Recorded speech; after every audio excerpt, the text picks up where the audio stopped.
ജീവിതയാത്രയതിൽ ഭാരങ്ങളേറിടുമ്പോൾ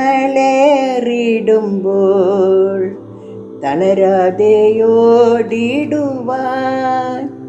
തിരുകൃപ മതിയെനിക്ക്, നാഥാനീ മതിയെനിക്ക്, തിരുകൃപ മതിയെനിക്ക്.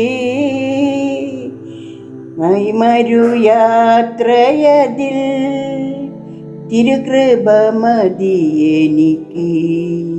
മക്കളെ, നമ്മൾ കഴിക്കുന്ന ഭക്ഷണം ദൈവം തരുന്ന ദാനമാണ്.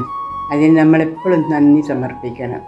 നമ്മൾ കഴിച്ചു കഴിഞ്ഞ് ഉപേക്ഷിക്കുന്ന ഭക്ഷണം, ഈ ലോകത്തിൽ എത്ര പേർ ഭക്ഷണം കിട്ടാതെ അലയുന്നുണ്ടെന്ന് നമ്മളെപ്പോഴും അവരുടെ ആ വിശപ്പിനെ നമ്മുടെ മനസ്സിൽ ഓർക്കണം.